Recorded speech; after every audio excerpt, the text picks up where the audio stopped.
Data yang digunakan adalah data statistik.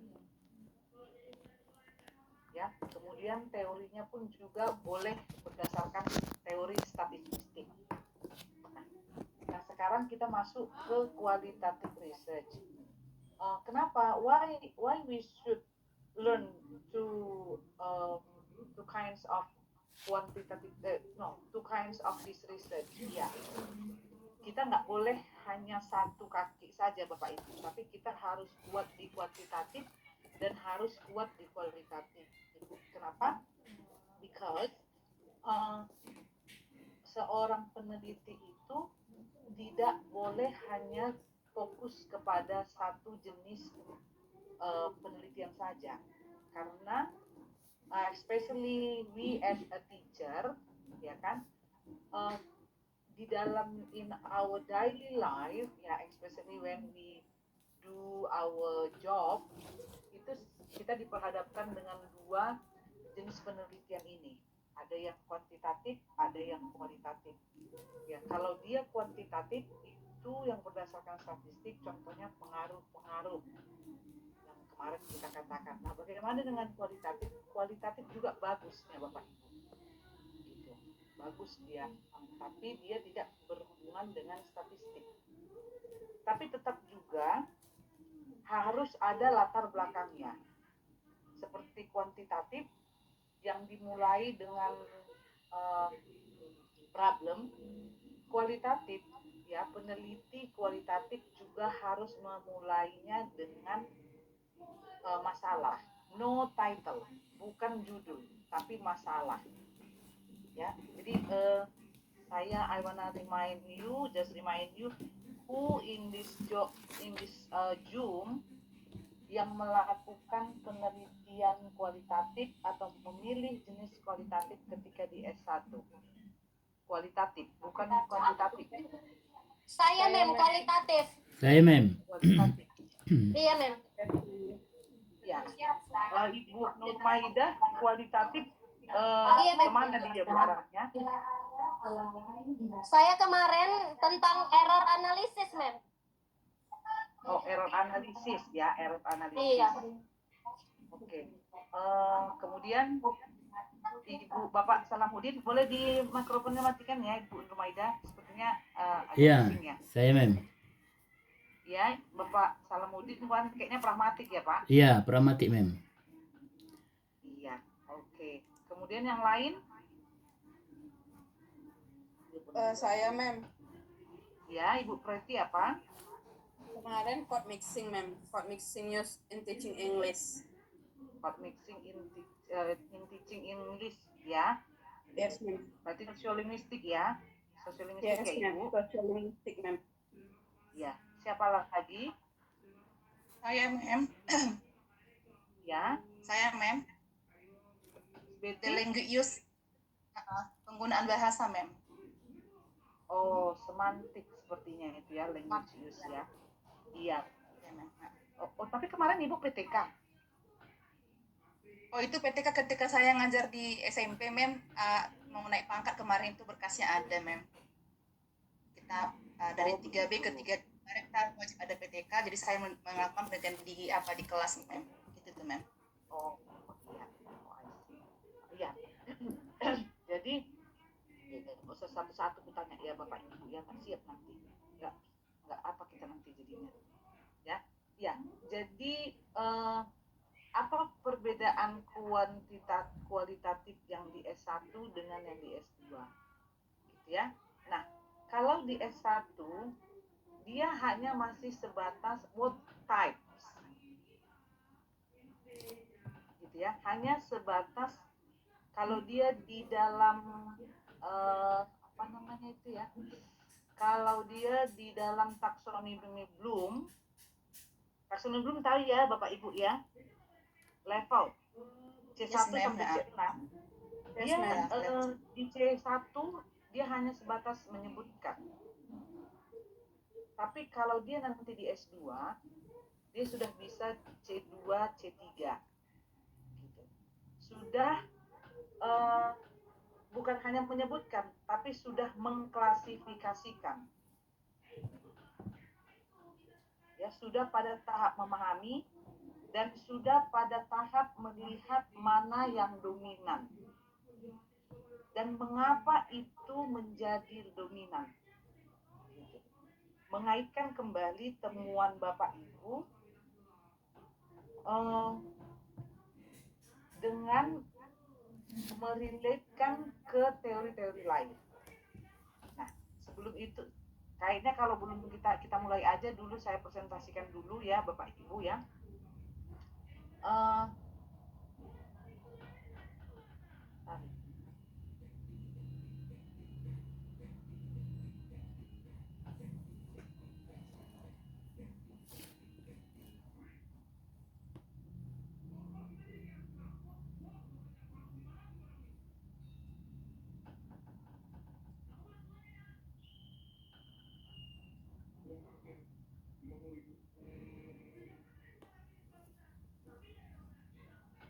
Okay, can you see the slide Bapak Ibu?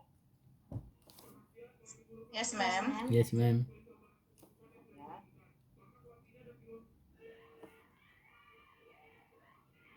Oke, qualitative research ya Bapak Ibu. Qualitative research itu berdasarkan tetap saya Ari ya, dengan Ari juga ya saya ambil ini ya Bapak Ibu ya. Qualitative research aim to understand social phenomena deeply through meaning, perception, and experiences of individuals in their natural setting. The focus is not on number but on deep understanding of event or situation.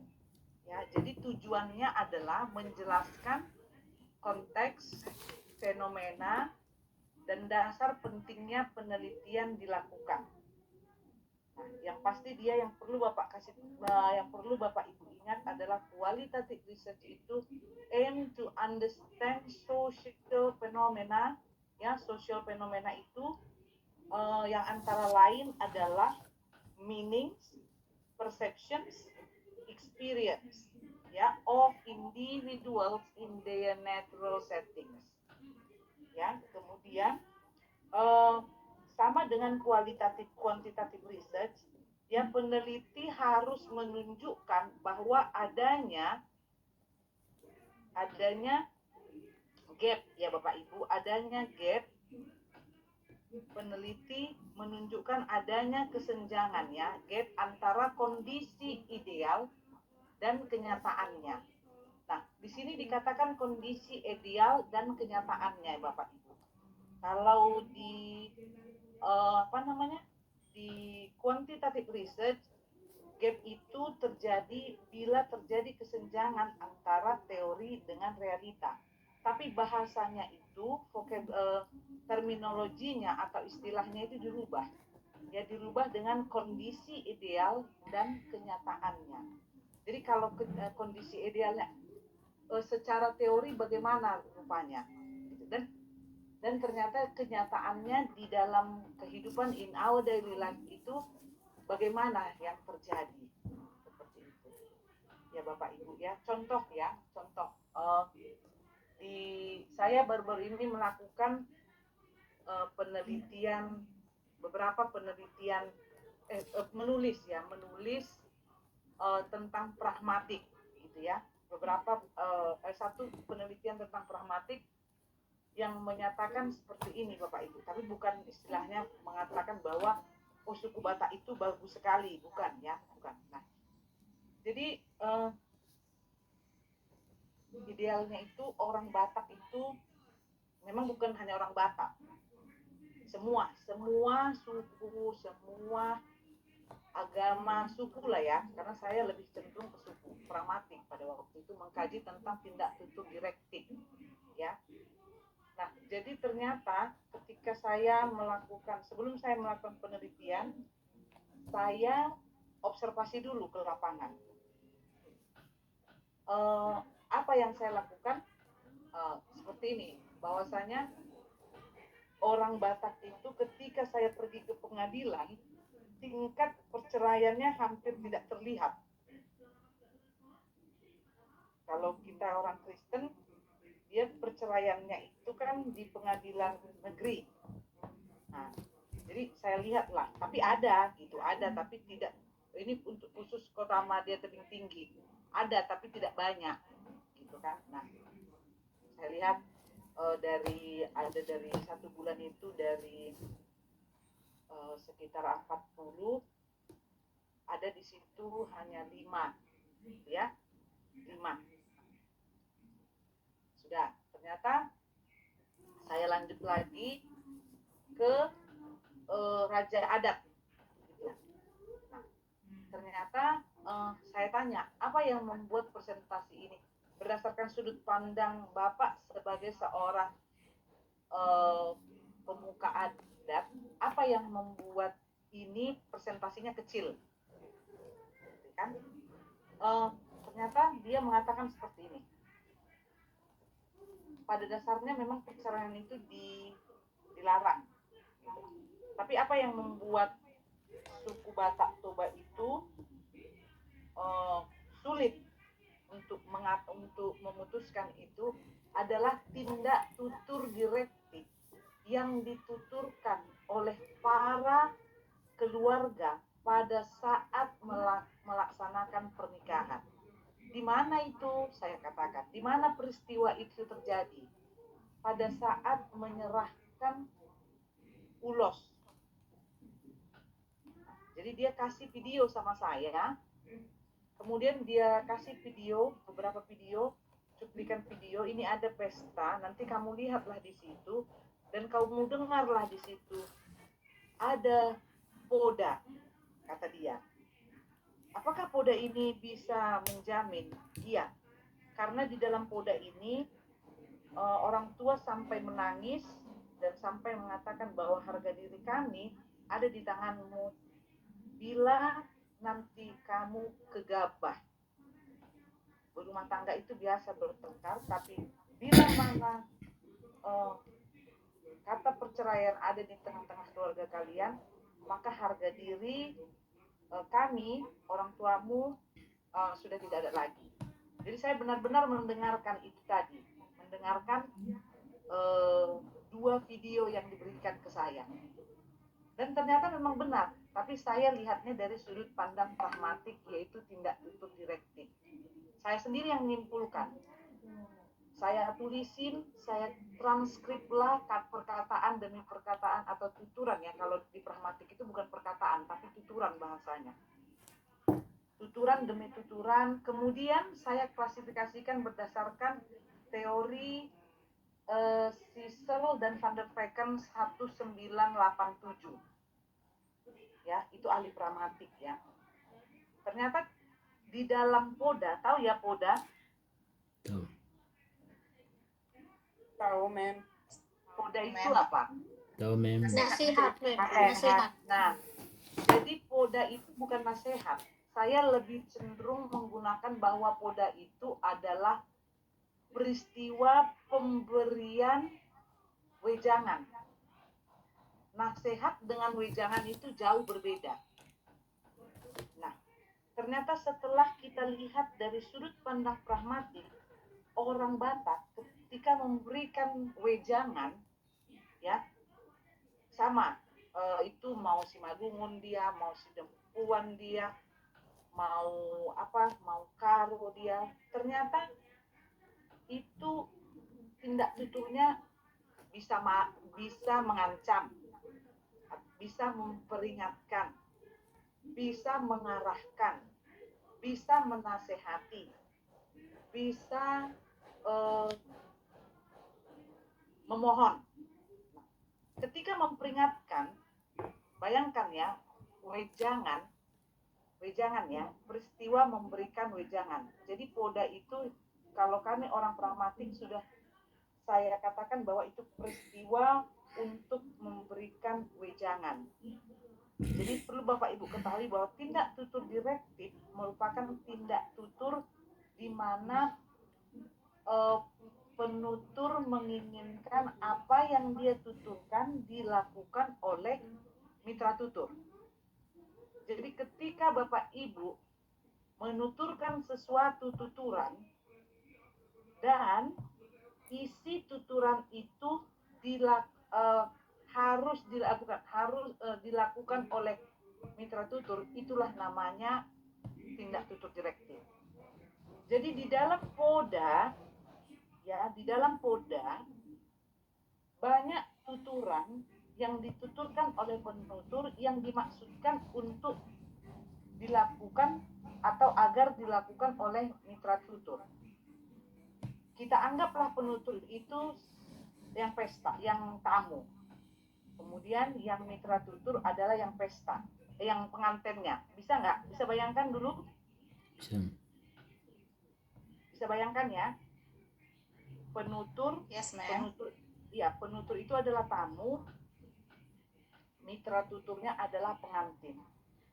Jadi apapun, whatever that the speaker said, ya, the purpose of that agar si mitra tutur melakukan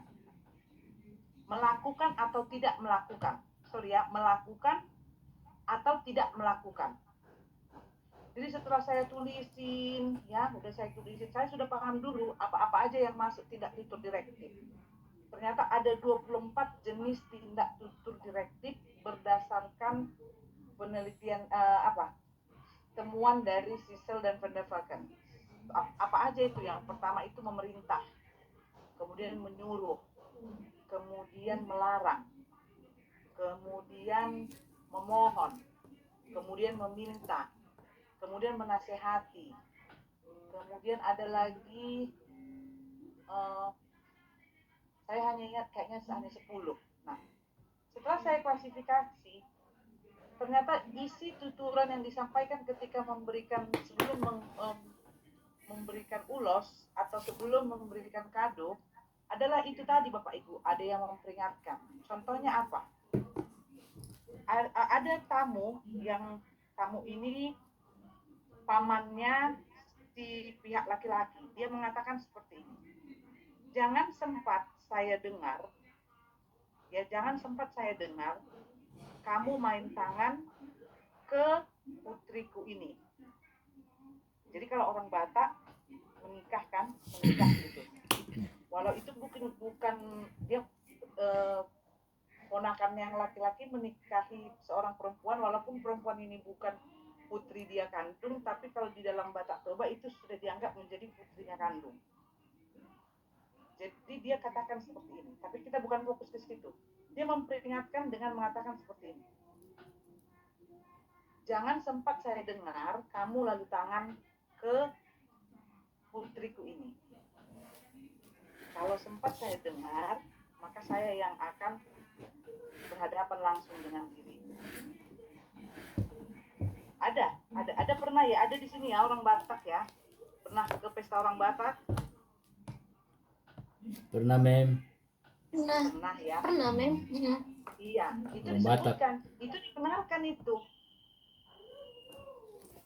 Dibenarkan. Ada juga yang mengatakan jangan lupa ya, bila nanti kalian sampai di kota kalian nanti, maka masuklah kalian ke kumpulan marga. Itu apa? Mengingatkan, bukan memperingatkan. Nah, seperti itu Bapak Ibu. Istilahnya kita cari itu tadi teori dari Sir Van der Valken, kemudian dikaitkan dengan yang ada di dalam kehidupan sehari-hari. Itu yang maksudnya tadi di sini Bapak Ibu. Adanya peneliti menunjukkan adanya kesenjangan antara kondisi ideal dan kenyataannya. Nah, kondisi idealnya itu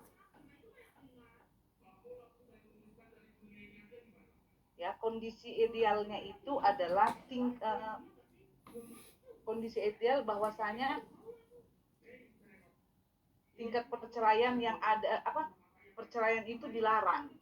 Contoh itu kondisi idealnya. Kenyataannya, nah itu kita akan lihat di lapangan. oh ternyata memang ada tapi sedikit. Apa yang menyebabkan sedikit itu yang mau kita cari tahu. Begitu dia. Kira-kira kalau ditindak itu direktif ya Bapak Ibu. Nah artinya ketika Bapak Ibu mendesain sebuah penelitian kualitatif juga harus berdasarkan kesenjangan, ya. Kesenjangannya apa? Menunjukkan adanya kesenjangan antara kondisi ideal dan kenyataan. Nah, kemudian selanjutnya sampai di sini ada yang mau ditanya Bapak Ibu? Tapi ingat, dia fokus kepada sosial fenomena, ya, meanings, perceptions, kemudian experience, ya, itu dia, ya, bukan statistik. Oke, kemudian yang kedua, the second one is understanding the background of qualitative research in English education. Ya, jadi ini kita sekarang sedang membahas tentang bagaimana how to design the background, ya, background latar belakang sebuah penelitian kualitatif research, ya, di bidang pendidikan khususnya di bahasa Inggris, ya.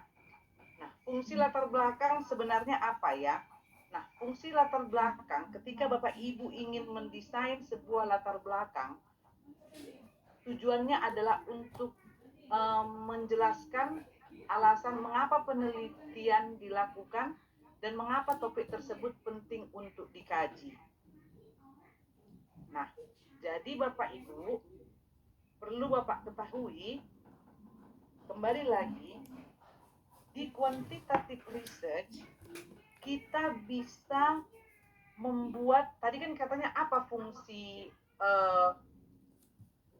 penelitian background di desain di qualitative research. Apa tadi katanya fungsinya Bapak Ibu? Menjelaskan alasan. Fungsinya apa tadi? Fungsinya adalah untuk menjelaskan alasan mengapa penelitian dilakukan, mengapa topik tersebut penting untuk dikaji. Nah, dua ini sangat mudah kita lakukan di quantitative research. Kenapa Bapak Ibu? Apa alasannya kenapa dan sangat masuk di akal sekali?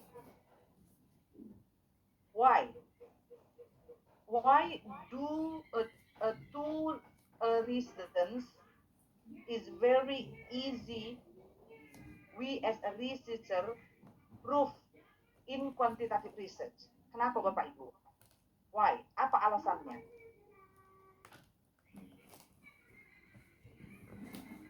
Siapa yang bisa jawab? Mengapa? Kira-kira kenapa di quantitative research? Karena Ya, siapa mencari dampak, yang ngomong? Pajak, karena mencari Ya, pajak. dampak, karena mencari dampak terhadap yang treatment yang dilakukan kepada sampelnya. Iya, oke, itu bisa. Kemudian apalagi Pak? Siapa lagi yang biar bisa ini? Kira-kira apalagi Bapak Ibu? Kenapa sangat mudah?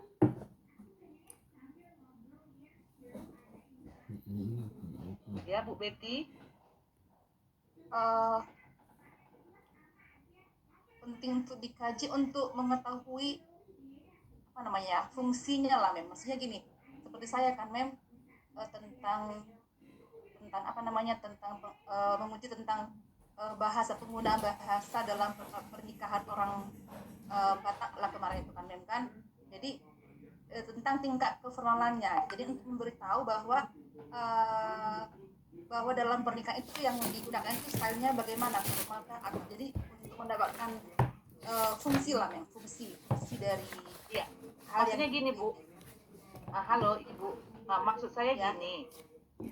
Kenapa ini kan di qualitative research, ya, kita saat ini kan sudah masuk kepada penulisan background, ya kan? Nah, di sini dikatakan oleh si Ari bahwasanya ketika seseorang menulis latar belakang penelitian dengan jenis kualitatif research, fungsinya adalah menjelaskan alasan mengapa penelitian dilakukan dan mengapa topik tersebut penting untuk dikaji.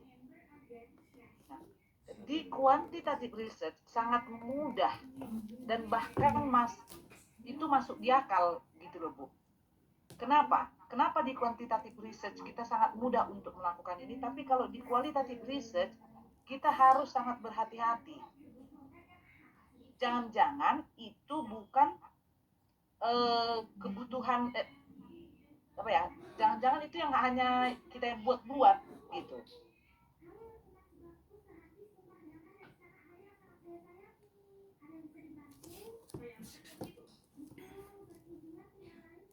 Tadi boleh jawab, Mem? Mati ya? Mati ya?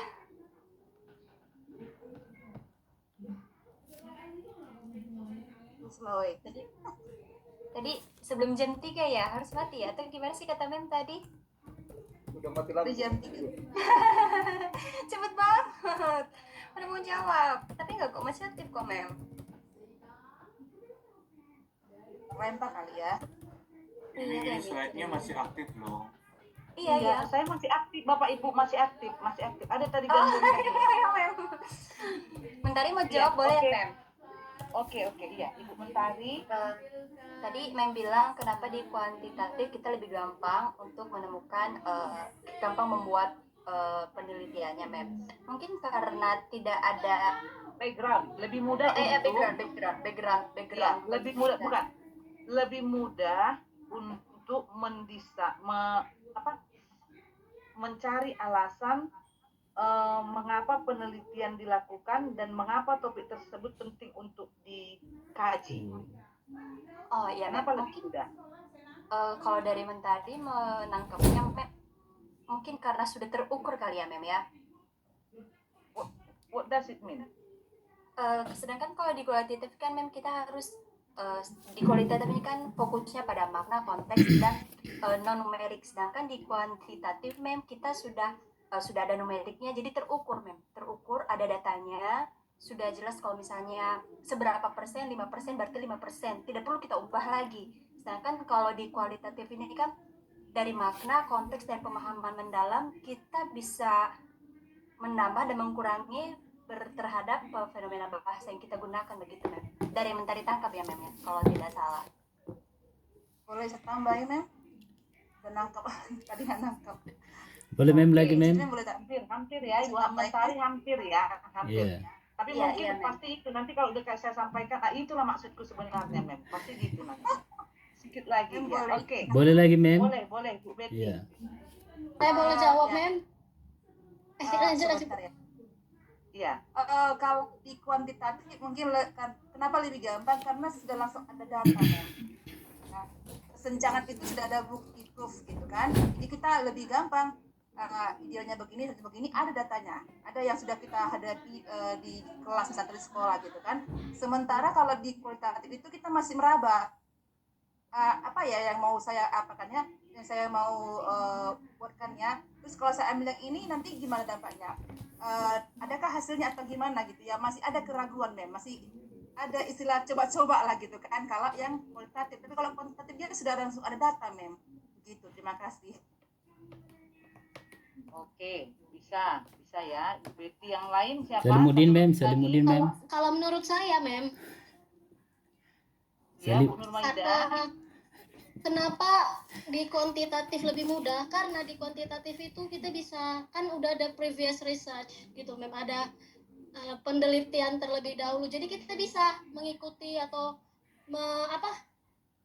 nge-follow, kita ngikuti research yang dulu itu, dan terus kita bisa kita ubah, kita cari yang mana yang kurang, yang mana yang bisa kita tambahi gitu, Mem.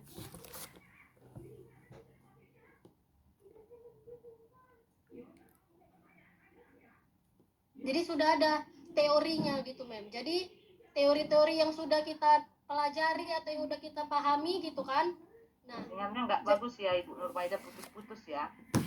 oh Oh iya, Mem. Putus. Saya mem. Pak Salamuddin. Ya, kalau mengapa di background kualitatif itu lebih mudah daripada di kuantitatif? Karena di kualitatif itu kita fokus ke pemberian pemahaman yang lebih mendalam dari tentang konteks tersebut, bukan seperti kuantitatif yang harus memberikan sebab akibat seperti yang di kuantitatif. Sesuai konteksnya itu mem. Oke, ya saya tambahi ya Bapak Ibu. Ya, saya sangat seperti yang dikatakan Ibu Betty tadi, ya kembali lagi seperti yang dikatakan Ibu Betty dan dikatakan Ibu Mentari, bahwasanya kalau di penelitian kenapa lebih mudah bagi kita melaksanakan penelitian di kuantitatif, kemudian membuat mengapa topik tersebut penting untuk dikaji, karena gini Bapak Ibu, teori ya atau acuan yang kita jadikan teori, ingat ya, waktu kita mendesain penelitian kuantitatif di background untuk mencari gap, harus ada kesenjangan antara teori dengan kenyataan. Teori yang ditetapkan di dalam quantitative research itu by data. Contoh, for example ya Bapak Ibu ya, minggu lalu kita sudah bahas ya,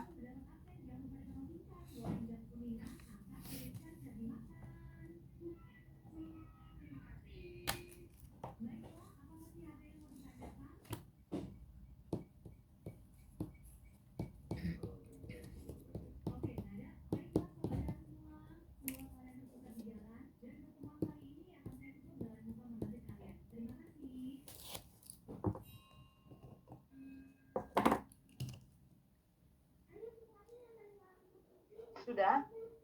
Jadi contohnya seperti ini. KKM itu bisa kita jadikan teori Bapak Ibu. Itu standar. KKM sudah ditetapkan contohnya adalah 75. Tapi di kenyataannya siswa hanya dapat 60. Itu data yang ditunjukkan ke kita, yang ditunjukkan ke pembaca. Itu yang pertama. Yang kedua, urgensi. Memang di dalam kurikulum sudah dituliskan, sudah ditetapkan bahkan bahwasanya di kelas, contoh for example ya, di kelas 10 siswa sudah harus mampu menulis kalimat dalam bentuk present tense. Tapi kenyataannya di lapangan siswa tidak bisa menulis present tense. Dua alasan tersebut yang sudah tertulis dan sudah dipatenkan, dan tidak bisa ada yang mengganggu gugat ini. Nah, urgensinya sudah jelas. Kita kaitkan dengan KKM dengan apa? Silabus. Jadi mudah bagi kita untuk memberitahukan kepada pembaca. Tapi kalau di dalam penelitian kualitatif, ya, ini bisa subjektivitas lebih tinggi, ya kan? Subjektivitas penulis bisa lebih tinggi. Bagaimana tulisan Bapak Ibu kualitatif tadi itu bisa diterima di masyarakat? Nggak masalah, nggak apa-apa kok nggak kita kaji kan? Nggak apa-apa kan sebenarnya kalau nggak kita kaji. Nggak ada di situ yang jadinya anak kelas 10 jadi tidak bisa membaca gitu. Dan itu hanya berlaku untuk suku Batak Toba. Contoh saya tadi itu kan hanya berlaku untuk suku Batak Toba, tapi untuk ke Bapak Openius Gulo nggak berlaku itu, kecuali Pak Openius Gulo menikah dengan orang Batak Toba. maka itu akan menjadi pegangan seumur hidup Bapak Openius. Contoh, Pak Openius menikah sama guru Batak Toba ya. Jadi Pak Openius ciri khas perempuan Batak Toba itu memang cantik, tapi cerewetnya minta ampun, ya kan? Cerewetnya minta ampun, benar salah, apalagi salah, duduk salah, berdiri salah, itu dia Pak. Kan kalau tidak bersinggungan dengan kita, maka itu tidak benar, tidak perlu sama kita, ya kan? Bisa paham? Ya, Mem. Contoh penelitianku tadi yang kulakukan itu nggak apa-apa sama Pak Noverisman Lauli. Tapi kalau penelitianku tentang pengaruh teknik A terhadap pencapaian siswa ini berpengaruh, nggak pun kepada Pak Noverisman sebagai guru, sebagai orang tua, dan bisa masuk di akal karena memang ada datanya. Tapi kalau yang lain-lain di karang-karangnya ini, gitu. Artinya tingkat subjektivitas yang terjadi di dalam kualitatif ini sangat lebih tinggi daripada yang ada di quantitative research. Quantitative research kita tidak perlu harus membuat tulisan kita itu setajam-tajam mungkin untuk menunjukkan urgensinya. Kenapa itu harus dapat diteliti, harus diteliti. Jadi harus lebih piawai, harus lebih ekstra lagi untuk mendesain background bagi peneliti kualitatif. Karena dia tidak bias statistik. Ya kan? Contoh seperti saya tadi.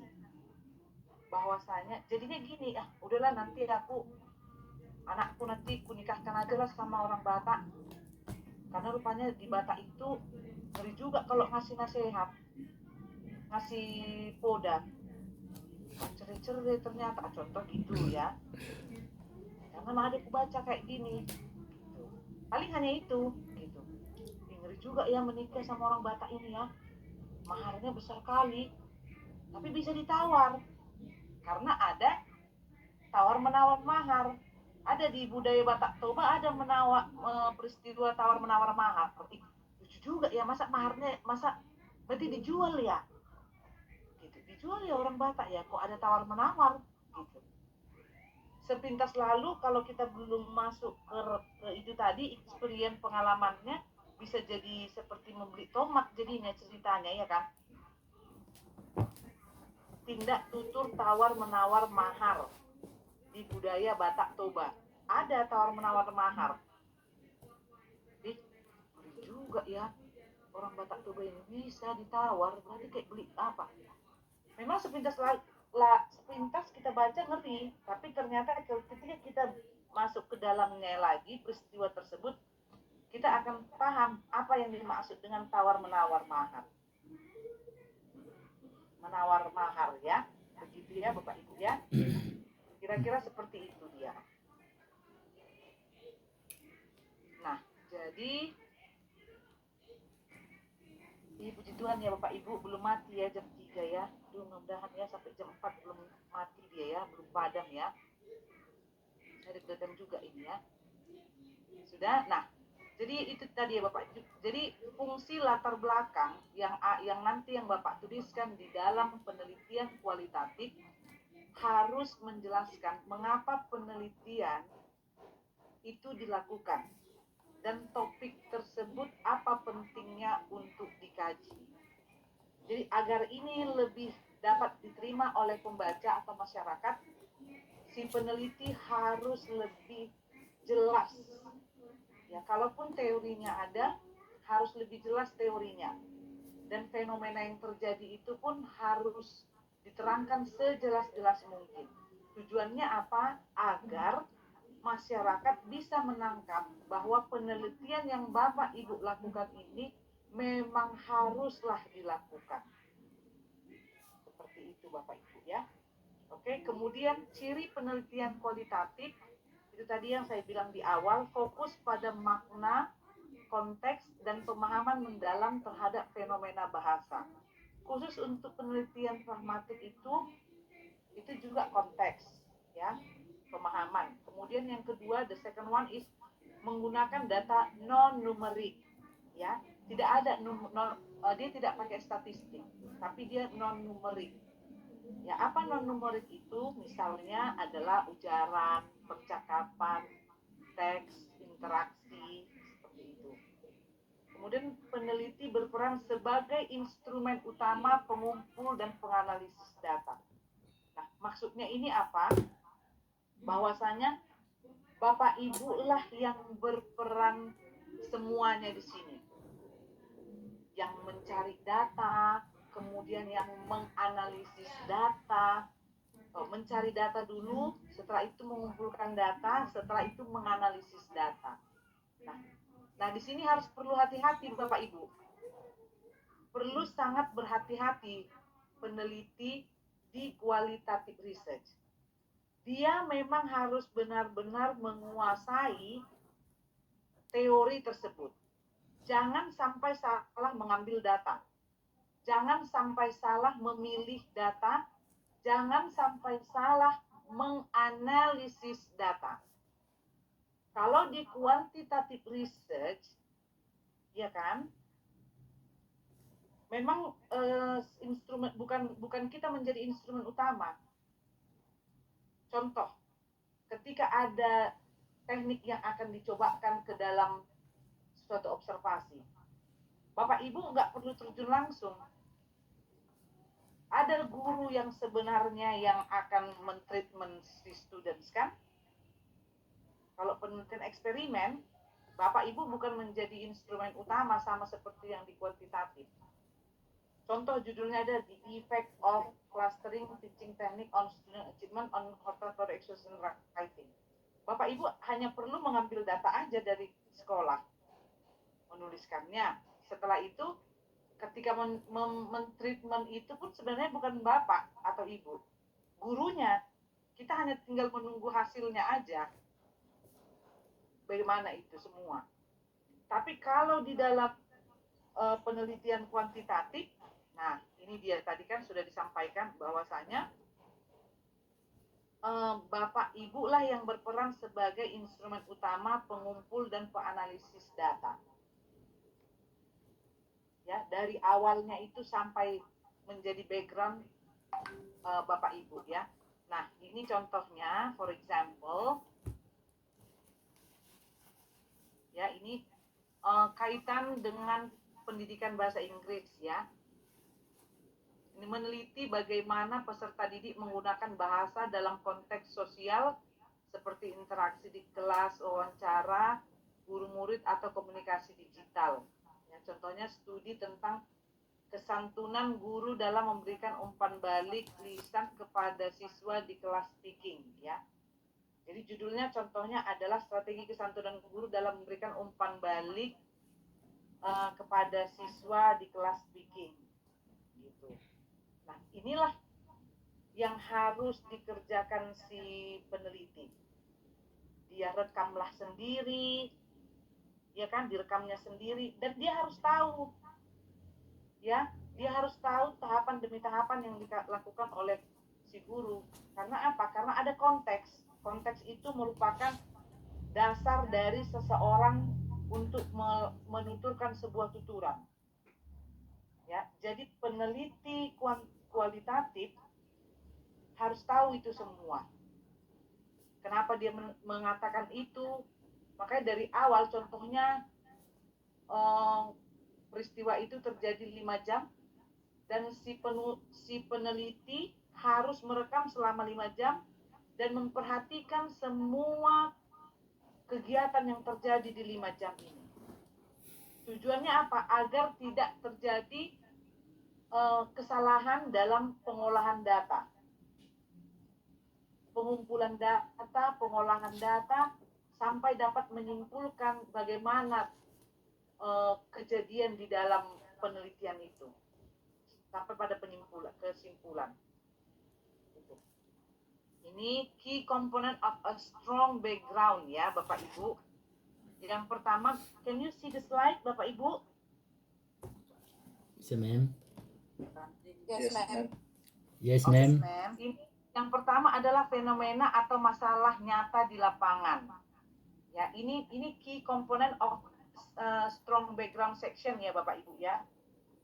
Yang pertama adalah fenomena atau masalah nyata di lapangan. Ya, contohnya banyak siswa masih kesulitan memahami makna implisit atau tindak tutur dalam percakapan bahasa Inggris.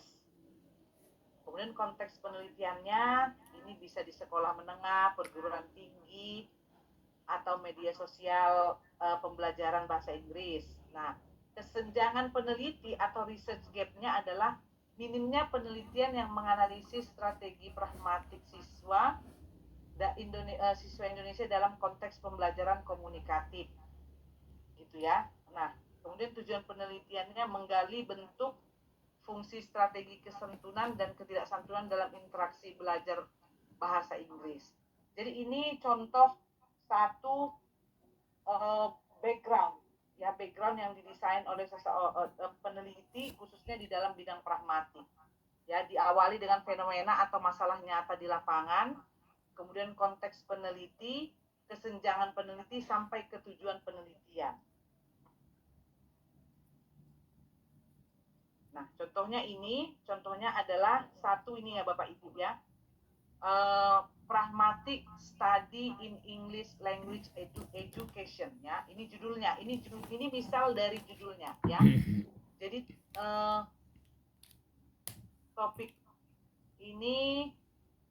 topiknya atau penelitian ya, an analysis of politeness strategies used by students in responding to teachers' feedback in speaking class.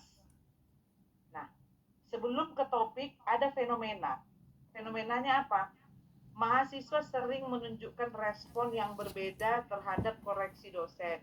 Misalnya dengan humor, diam, atau klarifikasi. Nah, masalahnya kurang pemahaman tentang bagaimana strategi kesantunan memengaruhi efektivitas komunikasi dan motivasi belajar. Jadi masalahnya seperti ini Bapak Ibu, kurangnya pemahaman tentang bagaimana strategi kesantunan memengaruhi efektivitas komunikasi dan motivasi belajar. Nah, itu masalah. Kemudian fenomena yang terjadi apa? Mahasiswa sering menunjukkan respon yang berbeda terhadap koreksi dosen, ya. Misalnya ada yang diam, ada yang humor, ada yang tertawa, ada yang mengklarifikasi. Gitu. Jadi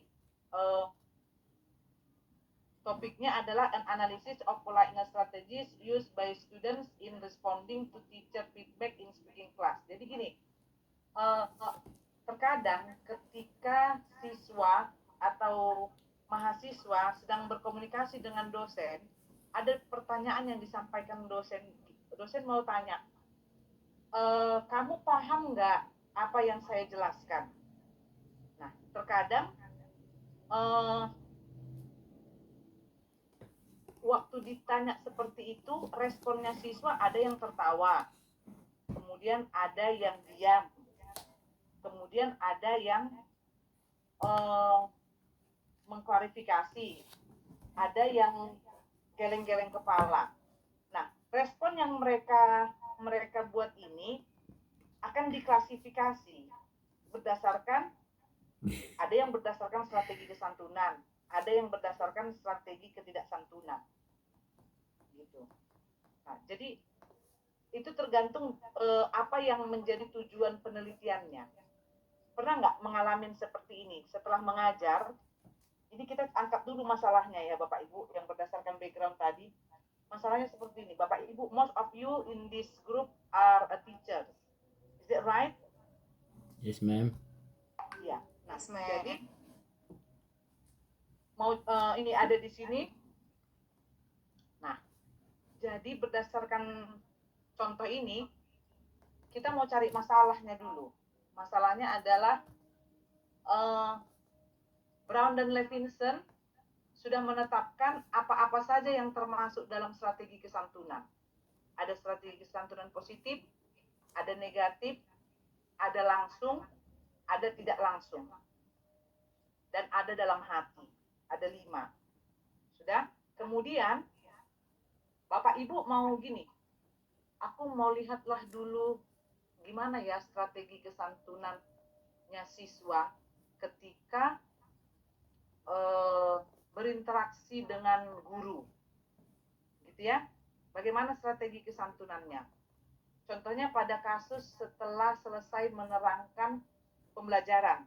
Biasa ya, contohnya kayak saya ini kan, kutanya ke kalian, have you understood? Ada yang geleng-geleng kepala, ada yang I don't care, ada yang ada yang mengatakan bingung wajahnya, gitu kan? Nah, saya mau lihat berdasarkan teori strategi kesantunan si Brown Levinson, gitu. Ada yang pakai humor, gitu kan? Menjawab dengan pakai lelucon, gitu. Nah, respon dan jawaban kalian itu akan saya klasifikasi berdasarkan teori Brown dan Levinson, gitu. Jadi fenomena dan masalahnya sudah tahu, gitu. Masalahnya adalah kurangnya pemahaman tentang bagaimana strategi kesantunan mempengaruhi efektivitas komunikasi dan motivasi belajar. Gitu. Kalau berdasarkan Brown dan Vincent, harusnya yang 5 itu ada santunnya, ada yang positif, ada negatif.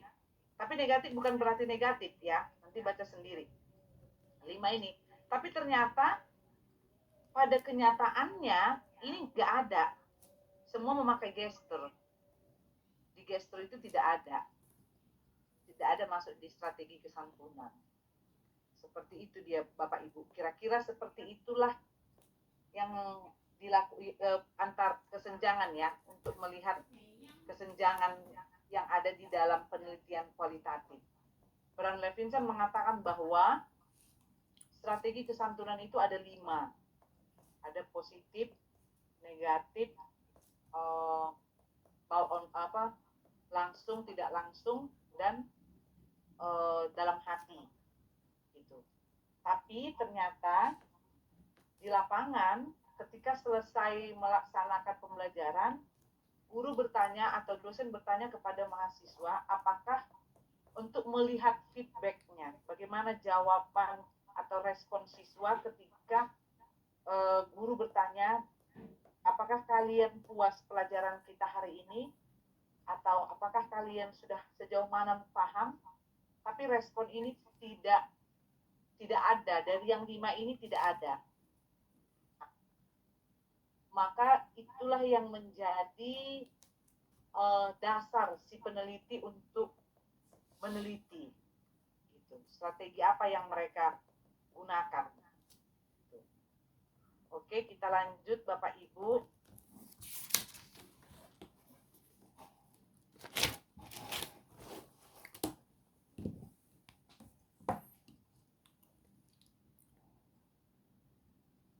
Oke, ini kemudian celah ya. Celah penelitian sebelumnya fokus pada grammatical accuracy, bukan pada aspek. Oke, tujuan penelitian. Oke, ini sebentar ya Bapak Ibu.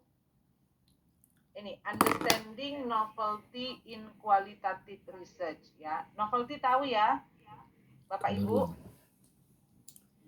Yes, ma'am. Novelty itu apa? Kebaruan. Apa kira-kira novelty Bapak Ibu? Nah, novelty itu merupakan kebaharuan penelitian yang Ibu lakukan. Nah, sometimes ya kan saya mendengar seperti ini. Nah, penelitianku ini gak pernah lah dilakukan. Masih akulah yang melakukan ini. Itu jangan bangga Bapak Ibu. Jadi apa teorinya Bapak Ibu? Pakai teori siapa? Tapi jangan dibilang bahwa ini nggak pernah dilakukan. tapi aku mendapatkan novelty dari penelitian yang kulakukan ini. Karena penelitian reading samanya semua. Selalunya pengaruh teknik A terhadap pencapaian ini. Tindak tutur direktif juga gitu.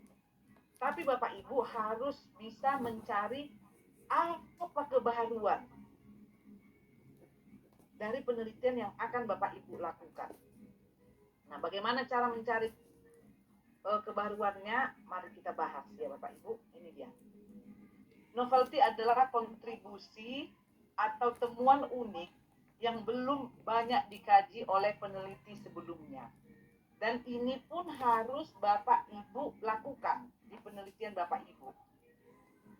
Ya, dalam penelitian kualitatif, ya, novelty tidak selalu berupa teori baru, tetapi bisa berupa, gitu ya. Nah, apa aja dia? Yang pertama, perspektif analisis baru. And then the second one, konteks sosial atau budaya baru. Kemudian metode analisis yang diperbarui. Baru interpretasi yang lebih mendalam terhadap fenomena yang ada. Nah, kembali lagi, apa rupanya pentingnya novelty? Novelty itu pentingnya adalah menunjukkan originalitas penelitian, memberi nilai tambahan terhadap bidang keilmuan, dan menjadi dasar justifikasi akademik dalam studi. Nah, sekarang ini ada, tunggu ya.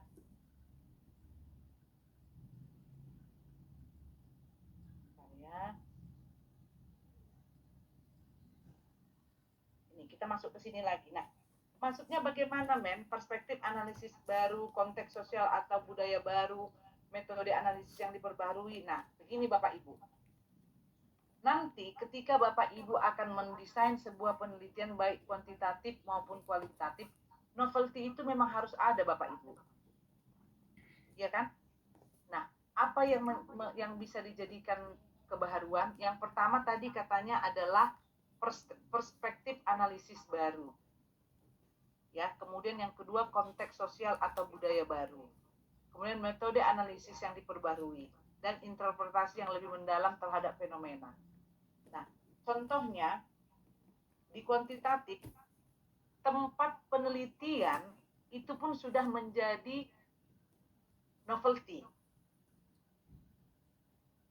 Ya, tempat penelitian, pergantian tempat penelitian pun sudah menjadi novelty.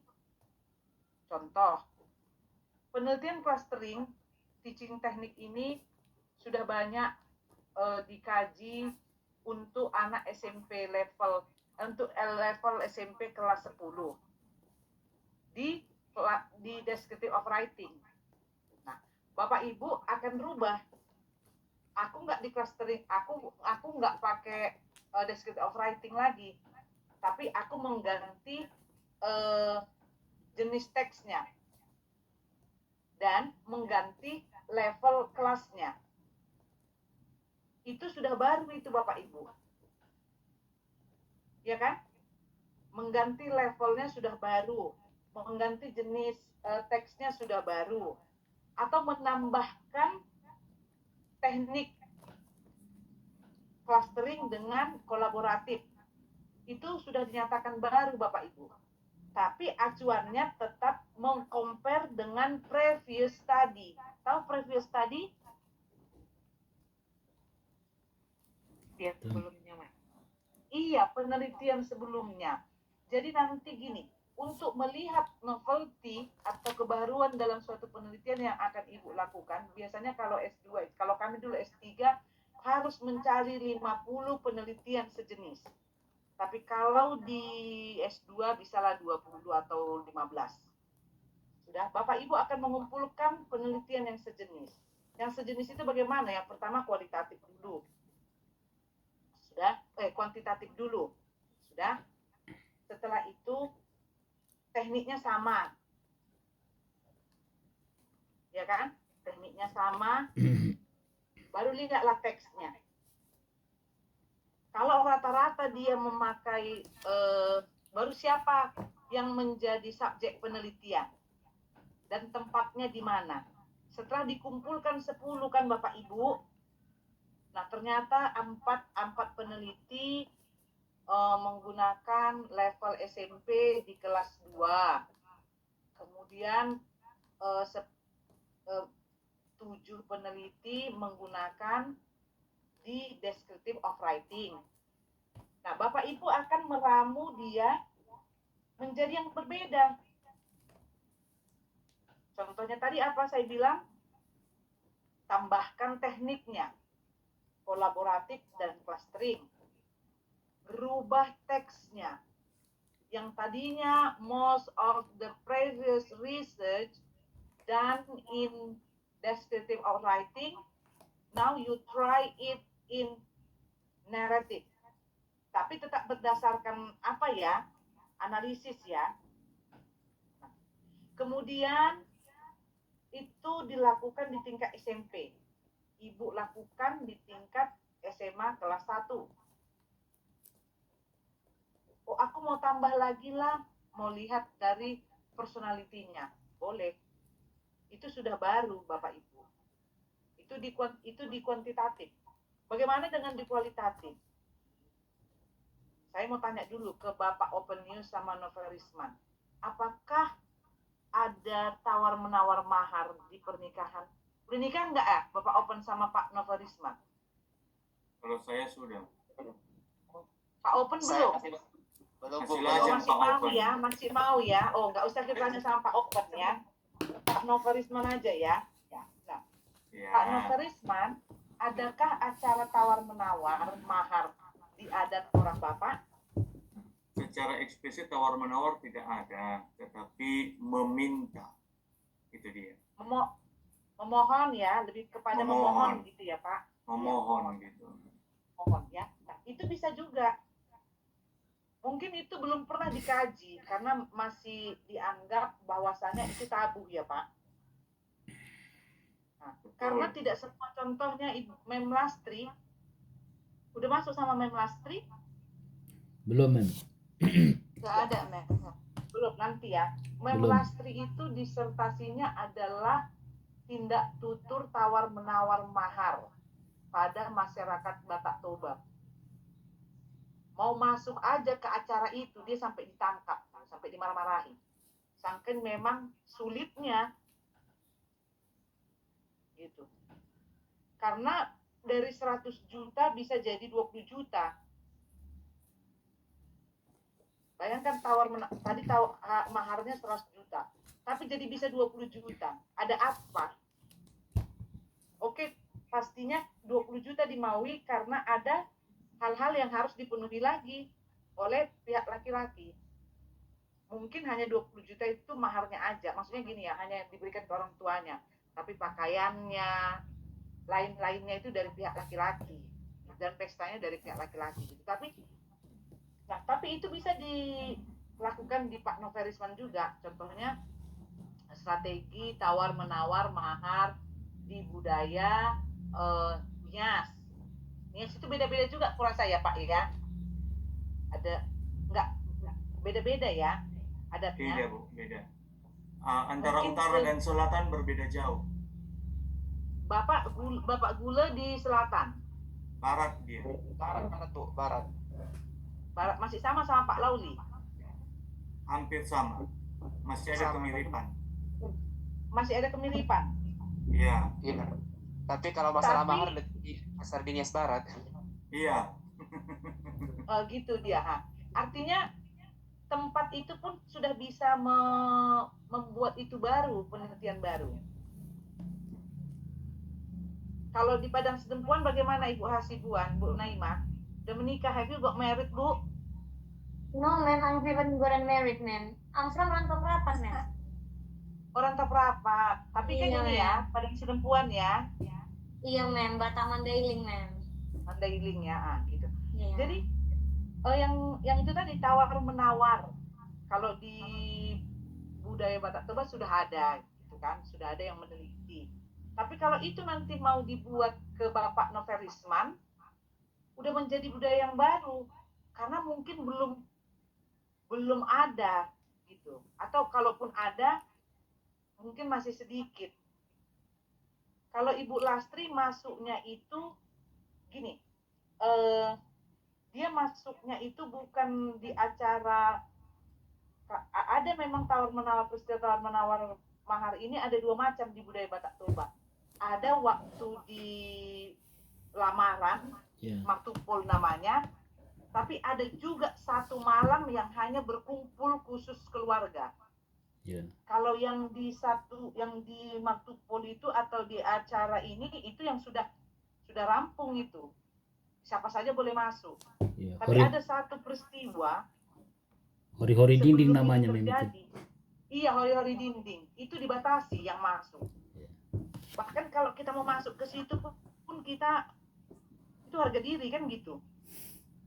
Dari 150 jadi 50 contoh. 150 jadi 10 pun ada. Tapi strateginya bagaimana? Kok bisa sampai seperti itu? Gitu. Itu sudah menjadi kebaruan Bapak Ibu. Atau tindak tutur direktif. Ya kan? Selama ini tindak tutur direktif guru di SD aja. Pelajaran matematika. Tapi ini aku mau tindak tutur direktif guru di Di SMA. Itu sudah SMA itu sudah menjadi kebaruan. Atau selama ini strategi kesantunan yang banyak. Aku mau coba deh strategi ketidaksantunan. Ya kan? Itu sudah baru itu Bapak Ibu. Strategi kesantunan banyak teori. Ada Brown Levinson, ada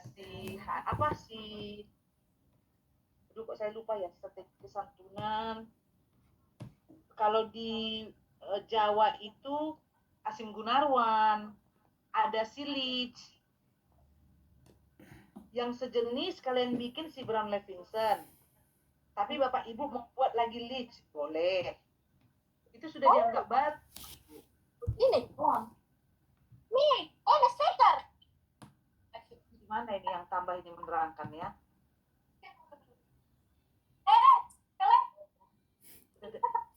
Bu Nurmaida, can you unmute? Iya. Biar jangan dua nanti yang didengarkan ya Bu. Gitu dia untuk menentukan kebaruan Bapak Ibu. Teori juga bisa baru. Kemudian domain penelitian bisa baru. Sudah dikatakan baru. Subjek yang berbeda juga dikatakan sudah baru. Jenis teks juga yang berbeda sudah bisa baru. Tapi ingat, mengkomparnya dengan beberapa previous study, yang mana previous study ini adalah merupakan penelitian sejenis. Paham untuk sampai di sini untuk menemukan novelty atau kebaruan? Paham, Mem. Iya. Karena gini Bapak Ibu, kalau menurut si Donald Ari, penelitian itu harus ada novelty-nya. Supaya apa? Originalitas peneliti, agar Bapak Ibu nggak dianggap sebagai plagiat. Tahu kan? Iya, Mem. Nggak ini dia, ini penelitian ini nggak plagiat, bahwa ini benar-benar saya lakukan. Gitu. Kemudian memberi nilai tambahan.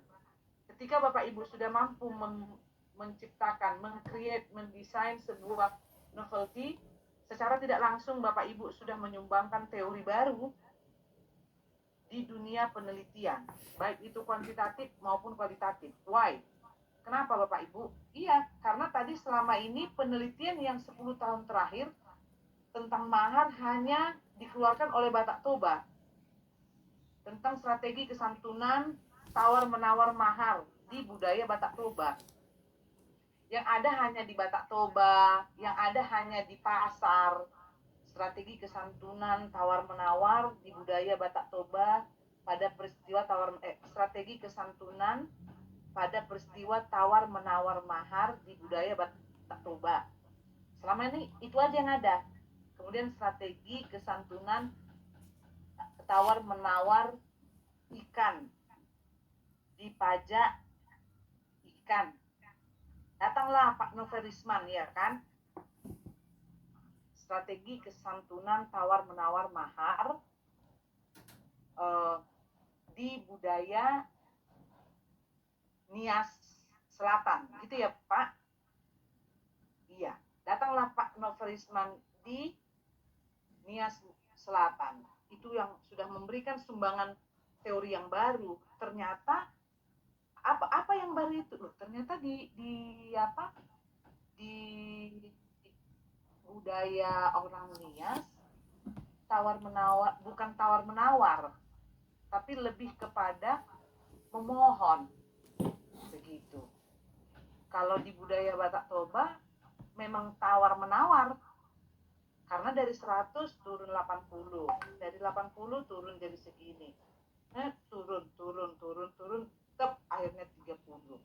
Tapi di Nias Selatan bukan transaksi namanya. Karena pengertian transaksi itu ada nominal. Kemudian ada tawar-menawar. Bukan dalam bentuk transaksi. Tapi lebih kepada memohon. Maka pasti ada alasan yang diungkapkan di sana kenapa hanya sanggup segini. Jadi lebih kepada memohon dia, pasti santun-santun semua. Itu Bapak Ibu, ya. Jadi ketika Bapak Noverisman datang dengan tawar-menawar, bukan tawar-menawar, tapi lebih kepada memohon. Tindak tutur atau strategi memohon menentukan mahar di Memohon dengan segala budaya kerendahan hati.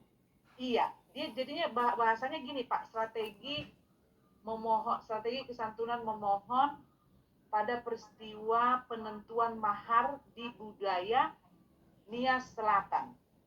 Udah, dia tidak pakai peristiwa, tapi langsung ke tindak tuturnya. Itu lebih bagus lagi. Kalau di yang biasa itu dia bilang langsung strategi kesantunan tawar-menawar mahar. Tapi kalau Bapak bukan peristiwa tawar-menawar, tapi strategi memohon penentuan mahar di budaya Nias Selatan. Nanti maka datanya itu akan kita lihat bagaimana cara strategi bermohonnya orang Nias. Kalau di budaya Batak Toba udah jelas, pasti tawar-menawar itu. Bagaimana menawarnya, gitu. Itu sudah dalam bentuk kebaruan Bapak Ibu, ya. Itu ya. Kita lanjut lagi Bapak Ibu. Ternyata udah sampai 3:30 nggak padam ya listriknya ya. Aduh. Saya tadi deg-degan ya.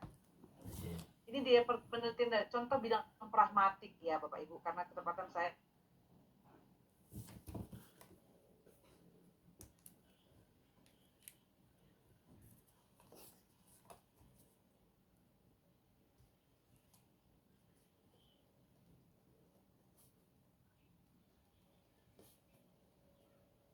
dulu membahas polanya strategi. Ini udah ya, kita lewatkan aja ya Bapak Ibu ya. Karena udah kita bahas ini tadi. Ini juga sudah. Ini dia. Yang saya katakan tadi ini Bapak Ibu. Novelty itu bisa konteks baru, objek baru, teori baru, pendekatan interaktif. Ya, salah satu dari sini aja pun Bapak Ibu sudah baru dia. Ya. Salah satu dari yang di sini contoh konteksnya apa? Konteksnya boleh Bapak, ini kan konteksnya interaksi netizen Indonesia di media sosial politik. Contohnya ini mau diganti bukan di media politik, di media apa yang lain boleh. Objek barunya ini komentar, bisa diganti dengan strategi kesantunan, atau tokohnya bisa diganti. Nah, contohnya seperti ini Bapak Ibu. Selama ini diganti pun tokohnya boleh. Contohnya selama ini analisis strategi komentar analisis netizen komentar netizen terhadap kebijakan Pak Purbaya pada podcast ini, gitu. Itu boleh diganti dengan yang contohnya Rocky Gerung pada podcast apa gitu. Itu juga boleh Bapak Ibu, ya. Tempatnya ya, tempat domainnya boleh diganti. Oke, kita lanjut. Nah, ini kita masuk ke rumusan masalah, ya. Fokus terhadap rumusan masalah. Fokus dan rumusan masalah harus muncul dari pengamatan terhadap konteks alami, kebutuhan akademik dan kesenjangan pengetahuan.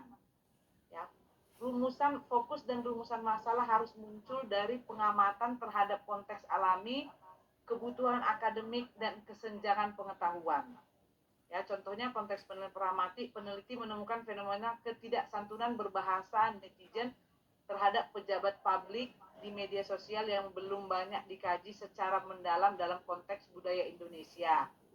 Harusnya kan secara logika, apalagi kita akademisi, kalau kita diperhadapkan dengan seorang public figure, pejabat, harusnya kita santun ya dalam memberikan komentar. Tapi ternyata kita mendapatkan data. Pernah lihat podcast Bapak Ibu? Pernah dengar podcast? Pernah, Mem. Pernah ya, di YouTube. Nah, secara nalar ya, kemudian secara kesadaran, apalagi orang Indonesia itu merupakan orang yang memeluk budaya timur. Kesantunan itu sangat sekali kita menjadi ciri khas kita ya sebagai orang Indonesia. Bukan budaya ya, maksudnya sebagai orang Indonesia kita sudah ditanamkan harus santun dalam berkomunikasi. Ya kan? Terutama ketika menyikapi sebuah kebijakan yang dilakukan oleh pejabat. Itu sudah menjadi sudah mendarah daging di diri kita. Akan tetapi ketika kita melihat podcast, ya nanti Bapak Ibu lihatlah, rencananya Bapak Ibu mau buat penelitiannya, topiknya objek penelitian adalah strategi kesantunan netizen terhadap kebijakan Bapak Purbaya dalam menekan dalam menumbuhkan perekonomian kita, gitu, perekonomian Indonesia, gitu ya. Nah, kemudian Bapak Ibu lihatlah podcastnya. Tapi alangkah terkejutnya Bapak Ibu melihat ternyata bukan data yang santun yang ada di sana. Ternyata ketidaksantunan yang banyak di sana. Gitu ya. Dasar kita tadi teorinya si A bahwasanya orang Indonesia itu merupakan orang yang memiliki berbudi luhur, berbudi pekerti. Karena itu ciri khas kita ya Bapak Ibu ya. Ya kan? Kita kan terkenal dengan kesopan santunan kita, budi pekerti kita, etika kita berkomunikasi. Nah, itu teori. Entah teori siapa lah itu, kita ambil lah itu dari sosiolinguistik. Akan tetapi terjadilah kesenjangan di mana netizen memberikan komentar negatif kepada kebijakan Bapak Jokowi. Padahal Pak Jokowi itu adalah presiden kita. Lahirlah jadinya di background Bapak Ibu bahwasanya penelitian ini bisa dilakukan. Jadi kebaharuan lah jadinya. Bukan jadi strategi kesantunan, tapi jadi strategi ketidaksantunan netizen dalam memberikan komentar terhadap kebijakan Bapak Jokowi. Harapannya tadi akan yang santun, tapi setelah melihat ke lapangan, banyak kali ternyata yang tidak santun. Berarti ini berlawanan dengan teori yang dikatakan di sosiolinguistik, yang mengatakan bahwasanya orang Indonesia berbudi luhur, berbudi pekerti, santun dalam bertutur kata. Tapi saya mendapatkan data di podcast ini, ada 2000 data. sekitar 1.700 menuturkan ujaran yang tidak santun. Cari lagi ke pragmatik. Ada nggak teori tentang ketidaksantunan? Oh, ternyata ada. Si Culper tahun 19 sekian. Udah, itu menjadi kebaruan penelitian. Bapak Ibu carilah previous tadi yang sejenis yang menyatakan strategi kesantunan, baru Ibu datang dengan ketidaksantunan, di mana di podcast ini tentang apa? Tentang kebijakan Pak Jokowi terhadap ini. Itu sudah menjadi kebaruan penelitian Bapak Ibu. Bapak Ibu sudah menyumbangkan hal baru. Bahkan sudah memperlihatkan ternyata ini loh, orang Indonesia ternyata dalam berkomunikasi secara online, itu bukan lisan ya, tulisan bisa juga ternyata tidak santun. Padahal yang memberikan komentar itu sudah 16 tahun ke atas. Dilihat dari mana? Dari akunnya. Kalau diklik itu semua pasti itu orang-orang sudah dewasa. Itu bisa ya Bapak Ibu untuk melihat novelty, untuk membuat rumusan masalah. Apa yang harus ada dalam mendesain research for? Oh ini sebentar. Ini unsur rumusan masalah ya. Kita masuk ke unsur rumusan masalah ya Bapak Ibu ya. Nah, bagaimana kita sebagai peneliti kualitatif mendesain rumusan masalah? Ya, yang pertama itu dia spesifik dan fokus pada fenomena bahasa. Ya, kalau memang bahasa yang mau dianalisis ya.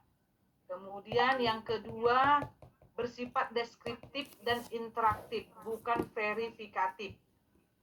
Ya, verifikatif itu tadi yang ada di kuantitatif. Dia bersifat deskriptif dan interpretatif. Ya, menjelaskan dan menganalisis, itu maksudnya. Kemudian mengandung arah analisis teoritis. Ya, teoritis itu ke teori ya, misalnya yang tadi teori kesantunan, dan ini hanya ada di kualitatif karena dia bersifat interaktif. Semuanya berlabuh kepada teori. Ya, teori katakan apa? Teorilah yang membantu Bapak Ibu untuk mengklasifikasi data tersebut masuk kepada kesantunan atau ketidaksantunan. Ya, teorilah yang membantu Bapak Ibu ya. Nah, contohnya adalah for example ini ya, bagaimana bentuk-bentuk strategi ketidaksantunan yang digunakan oleh netizen dalam komentar terhadap Menteri Ekonomi Indonesia di media sosial X, contohnya gitu. Bentuk-bentuknya. Tadi si Brown Levinson sudah menyatakan bahwasannya ada 5 strategi kesantunan. Ada bulk record atau strategi langsung, tidak langsung, dalam hati, positif, negatif. Contohnya gitu Bapak Ibu. Kemudian ini ada data netizen. Nah, kemudian Bapak Ibu disuruh mengklasifikasi beberapa data tersebut masuk kepada mana. Nah, jelas yang menjadi masalah Bapak Ibu adalah bagaimana bentuk-bentuk strategi ketidaksantunan yang digunakan oleh netizen dalam komentar terhadap Menteri Ekonomi Indonesia di media sosial X. Tapi dasar Bapak Ibu untuk menentukan bentuk-bentuk strategi kesantunan adalah teori tadi. Ya. Paham Bapak Ibu? Kemudian faktor-faktor apa yang mempengaruhi munculnya strategi ketidaksantunan dalam wacana daring tersebut? Kemudian apa faktornya? Kemudian yang terakhir bagaimana implikasinya? Inilah pertanyaan yang biasanya dilakukan oleh anak S2 ketika melakukan penelitian kualitatif. Kalau anak S1, mereka hanya cukup sampai di bagaimana bentuk-bentuk strategi ketidaksantunannya saja. Tapi kalau kita S2 sudah faktornya, S3 bagaimana implikasinya, mengapa itu bisa terjadi. Itulah ya, kalau anak S1